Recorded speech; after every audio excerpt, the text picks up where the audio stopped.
But صاحب کو باقاعدہ فارسٹ ڈپارٹمنٹ سے آرڈر ملا ہے کہ گاؤں والوں کو اس آفریت سے نجات دیں۔ یہ سننا تھا کہ راشد اور رمضان کے حواس گم ہو گئے۔ بچوں ڈر تو نہیں گئے یا کوئی مسئلہ تو نہیں ہے؟ نہیں نہیں سر، ہمیں تو مزہ آ رہا ہے۔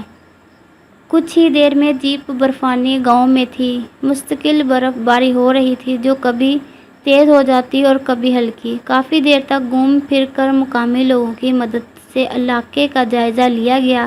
جب سب تھک گئے تو گاؤں کا ایک شخص سب کو اپنے گھر لے گیا۔ یکپستہ ہوائیں اور جسم کو جما دینے والی سردی میں اس نے گرما گرم بکرے کا سالن اور نان سے اپنے مہمانوں کی ضیافت کی۔ کچھ دیر سستانے کے بعد جب وہ باہر نکلے تو شام ڈھل رہی تھی۔ روشنی ماند پڑ رہی تھی۔ ہلکی ہلکی برف باری جاری تھی کہ اچانک کسی کی زوردار چیخ سنائی دی۔ پروفیسر انور بٹ صاحب کے ساتھ بندوقیں لے کر وہاں بھاگے۔ پیچھے پیچھے رمضان اور راشد بھی تھے۔ کچھ مقامی لوگ بھی ساتھ تھے۔ تھوڑی دور جا کر کیا دیکھتے ہیں کہ ایک آدمی خون میں لت پت پڑا ہے اور ایک خوفناک چیتا اس پر وار کرنے والا ہے۔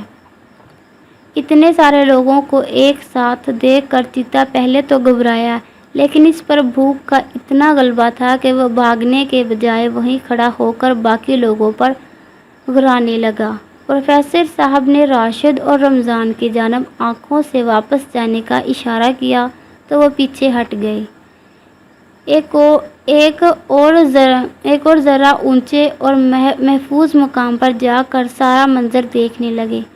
دراصل گاؤں والوں نے ان درندوں سے محفوظ رہنے کے لیے مختلف جگہوں پر کچھ مچھان قسم کی محفوظ پناہ گاہیں تیار کر رکھی تھیں جن میں چھپ کر جان بچائی جا سکتی تھی۔